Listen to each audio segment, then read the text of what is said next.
नमस्कार दर्शक बंधु आपण को आम चैनल को स्वागत। आज कार्यक्रमटी समस्त बिच्छा राशि व्यक्ति विशेषों बहुत अधिक गुरुत्वपूर्ण रही। पवित्र माघ पूर्णिमार हार्दिक अभिनंदन एवं शुभेच्छा जणाई आज कार्यक्रमटी को आरंभ करबा। एवं यही माघ पूर्णिमा फेब्रुआरी मास 1 तारिख रविवार दिन पड़िबा पई जाउची, जहाँ आपणकर संपूर्ण मासटी को प्रभावित करिबो। सेतिपई आपण निजर व्यस्त बहुल समय मध्यरु मात्र 10 मिनिट काढ़ी आपण निज पई दियंतु। एवं जदि किछि शुभाशुभ कार्य एही फेब्रुआरी मासरे करिबा पई जाउछंती तेबे एही भिडियोटी देखि बुझी तापर जदि आपण करंती आपणक पई अति मंगलदायक रहिबो। देखंतु एही 2026 फेब्रुआरी मासर राशिफलटी पूर्व मास गुड़िक परि सामान्य राशिफल नुहे, कारण बड़ बड़ परिवर्तन ग्रह मानक गोचर रे एही फेब्रुआरी मासरे हेबा पई जाउछि। एवं सबुठारु बड़ कथा हेउछि एहा आपणकर जीवनर दिग दिशा को परिवर्तन करिबो। देखंतु बुध आपणकर 6 फेब्रुआरी रे गोचर करी पापकृति दोष आपणकर बनाइबे। ता सहित फेब्रुआरी 13 तारिख रे सूर्य आपणकर चतुर्थ गृह को गोचर करे राहुंक सहित विराजमान रही आपणकर ग्रहण दोष बनाइबे। ता सहित फेब्रुआरी 23 तारिख रे मंगल आपणकर चतुर्थ गृह को गोचर करी अंगारक दोष बनाउछंती, जहाँ आपणक जीवन रे संतानक जीवन रे किंबा संतान प्राप्ति रे किंबा आपणकर किछि शुभ कार्य रे बाधा विघ्न अर्चन मध्य सृष्टि करिबो। तेबे आसंतु जानिबा विलंब न करी आपणक जीवन रे केउ क्षेत्र रे एही प्रभाव गुड़िक एही दोष गुड़िक लागिबा पई जाउछि। किंतु भिडियोटी को आरंभ करने पूर्व जदि आपणकर भी बिच्छा राशि होइथाए एवं आपण भी ईश्वर को आंतरिक भक्ति एवं विश्वास करती तेबे भिडियोटी को लाइक करंतु। कमेंट बॉक्स रे जय जगन्नाथ जय माँ लक्ष्मी अवश्य लिखि दियंतु। ता सहित आम सह जोगाजोग करबा पई भिडियोर मध्य भाग रे एक व्हाट्सएप नंबर टिए दिया जाइछि, जो नंबर साहाय्य आपण आम सह जोगाजोग करी निजर नूतन कुंडली प्रस्तुत करि परिबे, कुंडली विश्लेषण कराई परिबे, किंबा आपणकर चाकरी विवाह व्यवसाय प्रेम संपर्क शिक्षा स्वास्थ्य को नहीं किछि समस्या रहिछि ताहार सहजरे एवं स्वल्प मूल्य रे समाधान करि परिबे। सेथिपाई आपण आम सह वीडियोर शेष पर्यंत जोड़ी होई रुहंतु एवं व्हाट्सएप नंबर माध्यम रे आम सह जोगाजोग करी निज समस्यार समाधान करंतु। एबे आसंतु कार्यक्रमटी को आग को बढ़ाइबा एवं सर्वप्रथम जानिबा नवग्रह आपणक बिच्छा राशि रे केउ स्थिति रे विराजमान करिसंती। देखंतु आपणकर तृतीय गृह रे मंगल बुध शुक्र एवं सूर्य, चतुर्थ गृह रे राहु, पंचम गृह रे शनि, अष्टम गृह रे देवगुरु बृहस्पति एवं दशम गृह रे केतु विराजमान करिसंती, जहा फल रे सेही गृह गुड़िक रे सेमानकर प्रभाव गुड़िक अधिक रहिबो। तेबे सर्वप्रथम हेउची आपणकर कर्म क्षेत्र।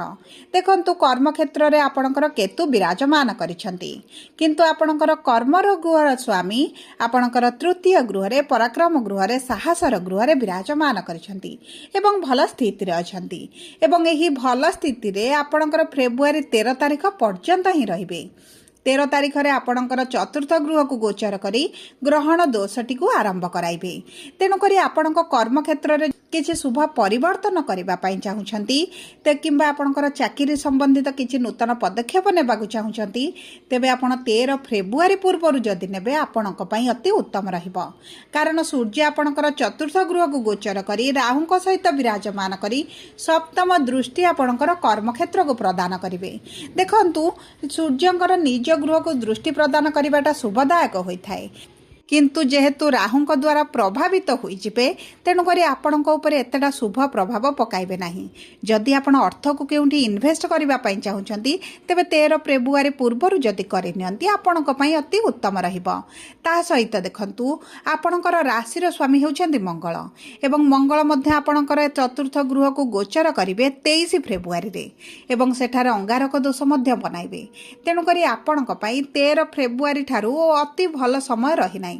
विशेष भाव में 23 फेब्रुआरी पर ठारू तो आपण कौन कर्म क्षेत्र संबंधित बड़ निष्पत्ति नियंतु नाही, नचेत आपन को समस्या देखा मिल पारे, लॉस मध्य देखि पारंती। आपण जदि किछि नूतन कार्य आरंभ करबा पई चाहुचंती, व्यापार हो वाणिज्य हो व्यवसाय हो पार्टनरशिप रे मध्य किछि काम हेउ ताहा जदि आपण 13 फेब्रुआरी पूर्व करेंगे आपन को शुभ फल प्राप्ति हेब।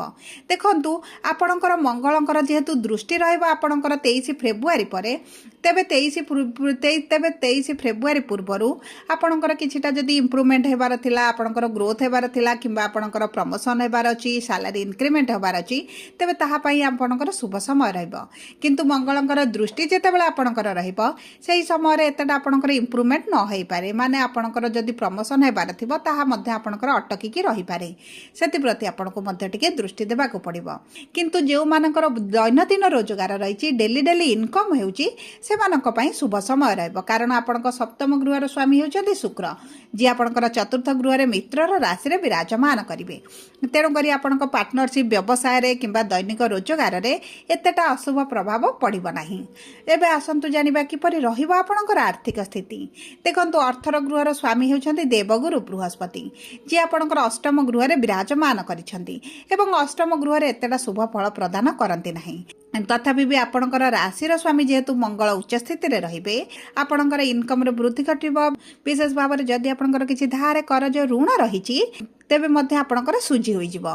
किंतु मने रखंतु 23 फेब्रुआरी पर जदि आपण किछि करज न नियंती आपणक पई भल रहइबो कारण एही करजटी आपणकर बढ़ी चलिबा आपणकर सुझिबा पई मध्य बहुत दिन लागि जिवो बहुत समय लागि जिवो आपण सेतरे फसी रहिला बळे अनुभव करिवे। सेति पई जदि आपणकर किछि अर्थर आवश्यकता रहिछि किंबा आपण जदि एही समय अर्थटी को सेविंग करि नियंती आपणक पई भल रहइबो।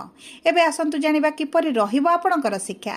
देखंतु शिक्षार गृहरे शनि विराजमान करिसंती किंतु शनि गुरुंकर राशि रे रहिसंती निज नक्षत्र रे विराजमान करिवे। तेणु करी आपणकर शिक्षा संबंधित आपनको शुभ फल प्राप्ति हेबो। जदि आपण किछि परीक्षा देउछंती इंटरव्यू देउछंती एंट्रांस देउछंती आपणक पई शुभदायक रहइबो। ता सहित देखंतु जदि आपणकर एही समय मध्ये किछि चाकरी पई चेष्टा करूछंती आपनको सेतरे शुभ फल प्राप्ति हेबो। आपणकर किछि एडमिशन जदि करिवार अछि ता मध्ये करि नियंतु किंतु देखंतु जदि आपण किछि एंट्रांस देउछंती तबे आपणकर टिके परिश्रमटी बढ़ी पारे कारण शनि जेहेतु आपणकर कर्मर कारक ग्रह आपणकर परिश्रमटी को वृद्धि करिवे।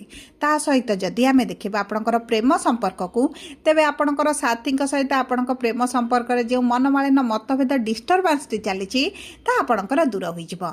आपणक संपर्क रे आपण एतटा खराब समय देखिबे नाही। किंतु जदि आपण प्रेम विवाह करबा पई चाहुचंती तेबे आपणक पई भल समय रहिछि आपण विवाह बंधन रे बांधी होई पारंती किंबा जे माने द्वितीय विवाह मध्य करबा पई चाहुचंती सेमानक पई मध्य शुभदायक रहिबो।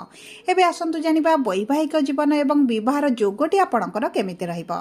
देखंतु विवाहर गृहर स्वामी हेउछन्ति शुक्र एवं देखंतु चतुर्थ गृह विराजमान करिवे केन्द्र रे विराजमान करिवे जो कारण आपणकर मनपसंद विवाह प्रस्ताव आसीबो। जदि पूर्व विवाह को नहीं किछिटा समस्या चलीथिला ता मध्ये आपणकर दूर होई जिवो। विशेष भाव में जो बिछा राशि पुरुष मानकर विवाह समस्या चलीथिला से मानकर विवाह तो निश्चित भाव में होई जिवो। ता सहित जदि आमे आपणकर वैवाहिक संपर्क को देखिबा तेबे आपणक वैवाहिक संपर्क बहुत भल रहिबो। आपणक संपर्क रे जदि पूर्व समस्या चलीथिला ताहा दूर होई जिवो। विशेष भाव में आपण किछि समस्या एते देखिबे नाही। एबे आसंतु जानिबा आपणकर स्वास्थ्य केमिति रहइबो। देखंतु स्वास्थ्य कुंडली प्रथम गृह जना पड़े एही समय मध्ये आपणकर पेट जनित समस्या किछटा बढ़ी पारे। आपणकर खाद्य पानीय रे विशेष भाव में दायित्व नियंतु। जदि आपण कोनोसी स्थान को ट्रैवल करूछंती तेबे मध्ये आपणकर खाद्य पानीय रे बहुत अधिक यत्नवान हेबे नचेत आपणकर फूड पॉइजनिंग होई पारे गैस होई पारे डाइजेशन रे समस्या देखि पारंती किंबा देखंतु किछटा आपणकर पेट जनित समस्या मध्ये बाहरी पारे परिस्रा जनित समस्या मध्ये आपण देखि पारंती। सेति पई आपणकर इन्फेक्शन एलर्जी को आपनको जगिबाकू पड़िबो किंतु आपणकर विशेष भाव में कोनोसी भी बड़ समस्या आपण देखिबेनी। सब परे देखंतु आपणकर अशुभत्व को दूर करबा पई शुभ फल को वृद्धि करबा पई आपण प्रतिदिन प्रभु मंगलंकर बीज मंत्र 108 थर पाठ करंतु। ता सहित आपणकर नक्षत्रर स्वामी अनुसार माने आपणकर विशाखा बिच्छा जदि होई थाए 16/8 तेबे आपण गुरुंकर बीज मंत्र पाठ करबा सहित गाय को किछिटा खाद्य खाइबा पई दियंतु एवं पाखरे एक हलदी रंगर रुमालटे रखंतु। हाथ में हलदी रंगर एक फिताटे मध्य आपण भिड़ी पारंती आपणक पई शुभदायक रहिबो। ता सहित जदि आपणकर अनुराधा बिछा एवं आपणकर नक्षत्राधिपति शनि जेहेतु अछंती आपण हनुमान चालीसा पाठ करबा सहित शनिकर बीज मंत्र पाठ करंतु एवं शनि मंदिर रे सोरिष तेल रे दीपटी अर्पण करंतु तेबे मध्य आपणक पई शुभदायक रहिबो। जदि आपणकर ज्येष्ठा बिछा बा 18/8 आपणकर नक्षत्राधिपति होचंती जेहेतु बुध देव ଆପଣ ପ୍ରଭୁ ଗଣେଶଙ୍କର ପୂଜାର୍ଚ୍ଚନା କରନ୍ତୁ। ଗଣେଶଙ୍କୁ ଆପଣ ଲଡୁ ଦୁବଘାସ ଅର୍ପଣ କରନ୍ତୁ। ମହାଦେବଙ୍କ ମନ୍ଦିରରେ ପୂଜାର୍ଚ୍ଚନା କରନ୍ତୁ। ମାନସିକ ଶାନ୍ତି ପାଇଁ ଓମ୍ ନମଃ ଶିବାୟ ମନ୍ତ୍ରଟିକୁ ପାଠ କରନ୍ତୁ ଏବଂ ସୂର୍ଯ୍ୟଙ୍କୁ ପ୍ରାତଃ ସମୟରେ ଜଳ ଅର୍ପଣ କରନ୍ତୁ।